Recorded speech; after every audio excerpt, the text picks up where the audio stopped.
Only in Norway can you rock up to a campsite and find a Stave church.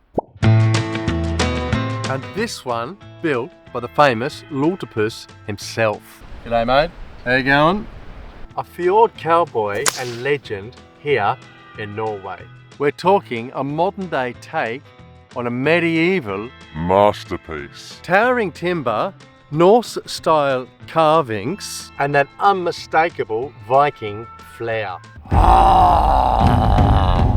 Hi guys, welcome back to the channel. Today we're at Lothepus camping to see how a national icon turned his wild idea into a piece of Norwegian heritage you can actually visit. Odda is a popular tourist destination, best known for the world famous Trolltunga, but there's a new attraction in town, the Lothepus camping, complete with its own Stave church, and believe me, first impressions are very, very good. Before we go into Lothepus stavkirke, we need to get Sarah a haircut. We bought this clipper online and we need to cut Sarah's hair. She's been very long and we can see that she's like licking her paws and not feeling very comfortable. So this is the first time that we will try to cut her hair off by ourselves instead of going to like a hairdresser. So wish us luck. If you didn't know, the poodle is like a mini sheep and it's got wool. So it's going to be a mission to get through the wool of the poodle. What do you reckon, poodle? You don't like this?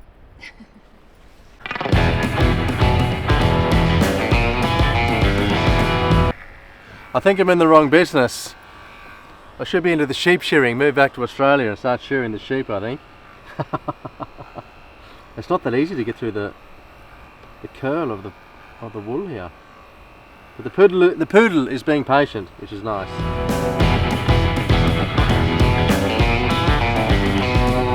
Up, sit.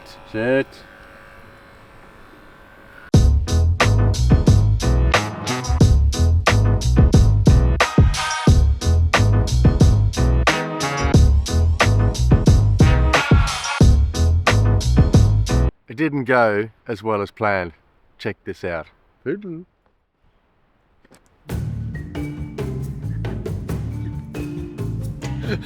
Poor little baby. But the poodle is happy. The poodle ran around like a madman after he got his hair cut.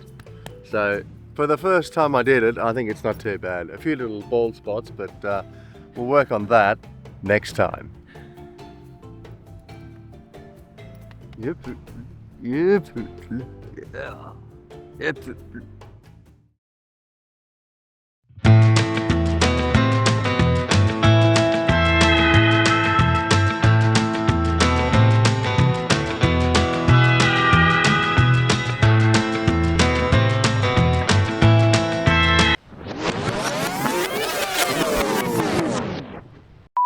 Now the thing is, we wanted to eat at the restaurant in the Stave church last night, but it was closed.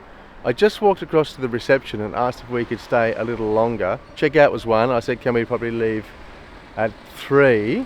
So I asked them if we could stay until 3, but they said no because they reckoned there was someone coming, but it didn't look that too busy to me. So we're going to check out the small town of Odda, take the poodle, cruise around, go back up to the Stave church at 3, eat, and then back to Rosendal. So hold onto your hats. We just had a bit of an incident. We were walking back with the poodle and the boot of the car opened and a massive Alsatian ran out before they could get the lead on it and attacked the poodle. I had to scream at the top of my lungs to get it off the poodle and give it a bit of a boot in the side, and then the owner came over and got it. At the same time, this RV was reversing in and reversed straight into another car. Check this out.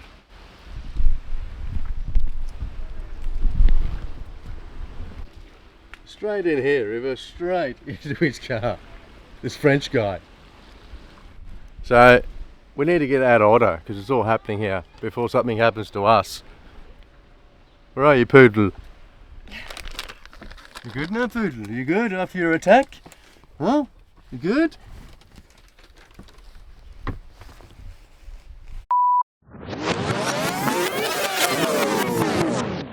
Here's 10 seconds of Odda.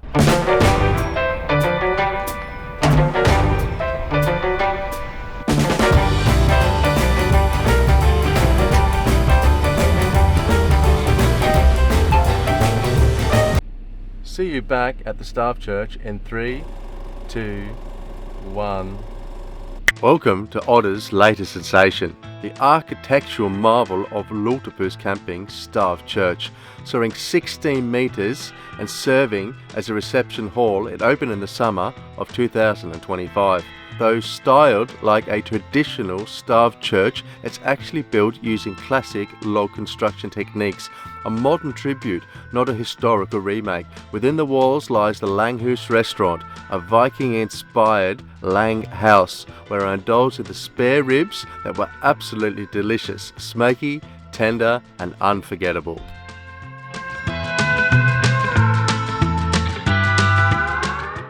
I am full as a fat lady's sock. I just ate a massive bunch of spare ribs and helped Nina out on her pizza. This is the Stave Shaker, how they were built in the olden days, and it's a magnificent replication of what they used to be in the medieval times. So there you have it. If you want to stay in the Lothepus Camping, it's going to cost you 750 kroners, linked in euros here. Ate at the Langhus Restaurant. The food was pretty good. Look, overall experience, it's well overpriced, but if you've got some spare money to blow, then it's well worth going to look at the attraction here. I'm giving his whole setup a 7.5 out of 10. So there you go. It's been a blast having a night at the Lothepus Camping, but we need to move on. Back to Rosendal, where hopefully the sun will be shining. So let's get on the road.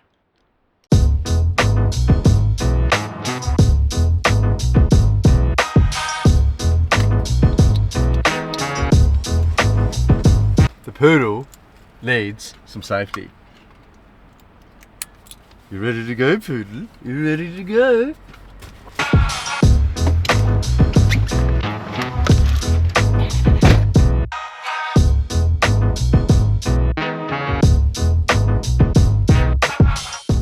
We're back on the road again. Odda was an absolute blast, but hold on to your hats because I've got a plan up my sleeve. Before we reach Rosendal, I'll take you through the fjords carved by time and glaciers that steal your breath. And that's the beauty of van life. You can change the course in a heartbeat and follow wherever the wind decides to take you.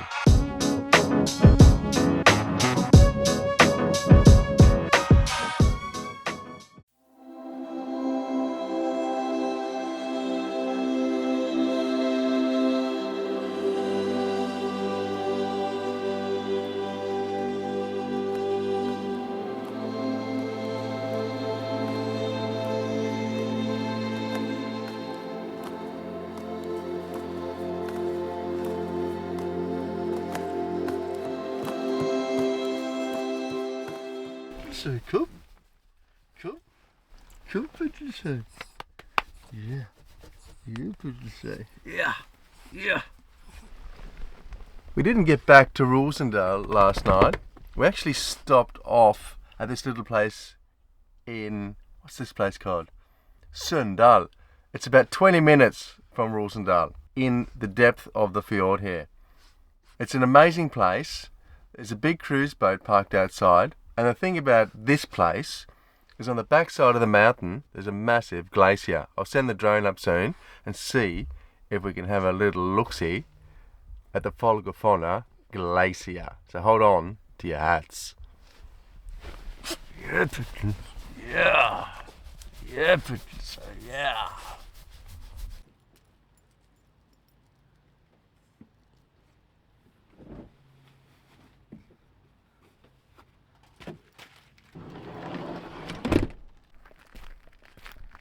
This is where we stayed last night, in this park up over here. It's 300 kroners. I'll link it in the description. Look, the view is nice, but it's full of tourists and I just wasn't getting the vibe there last night.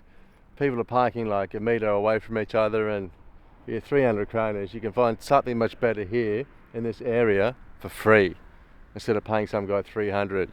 So keep that in your top locker for when you're visiting Norway. There's heaps of free camping here. But we decided to go here last night because it was late, it was raining, and it was an easy option. Deep in the fjords, there are many magical things. The aqua blue water, the towering mountains, and the quiet mystery of this place. There's a reason why I live here in Norway, and these drone shots might give you a glimpse into why I chose this life. Living in the van lets us see it all, and honestly I can't imagine any other way to live. And here, in the distance, is the Folgefonna Glacier, shining in all its beauty.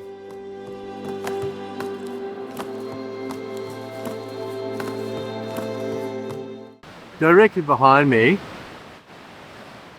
is where the glacier is. It's a magnificent glacier here in the Hardanger region, and it shines in all its beauty. I'm thinking maybe we're going to go and pack up the van, and down the road there's a waterfall. We'll check that out. It's got a lot of water in it at the moment. And then we're going to head back to Rosendal, spark up the fire this evening, and get on the barbecue.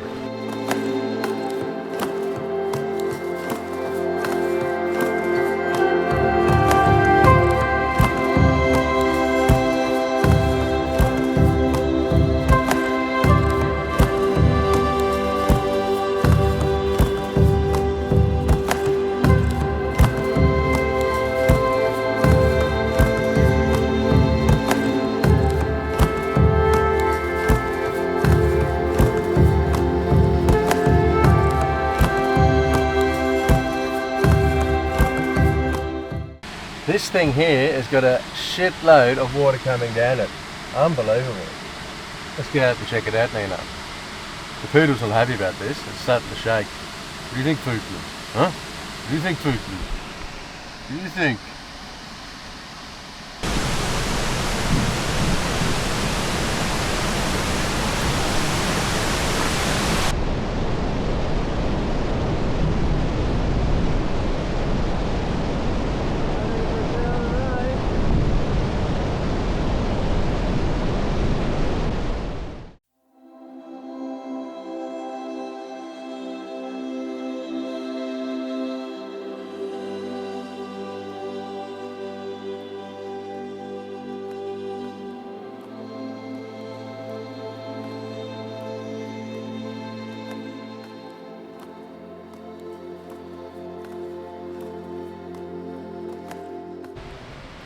It's been great checking out the Lothepus Stave church, the glacier and the waterfall, but I feel now I'm a little ready to go back to Rosendal and settle down there.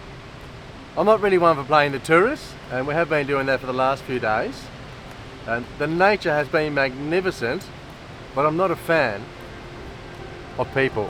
So we're going to get back down to the river to a secluded little spot and spark up the fire this evening and throw a couple of sausages on the barbecue and maybe even a cold little beer. Oh, stop it. The weather is hot, the fire is on, the sausages are sizzling. We've got the girls from the Czech Republic from my work joining us this evening, and it's about as much fun as you can have with your pants on.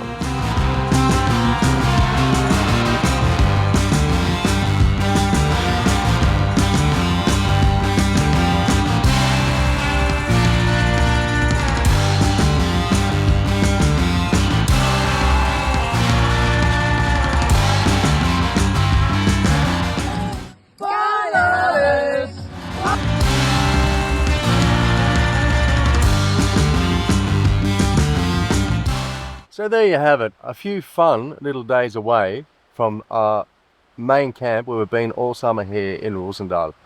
If you like the channel, subscribe, give us a like, thumbs up, and we'll see you peeps next week somewhere here on VANLIFE Norway. Catch you later.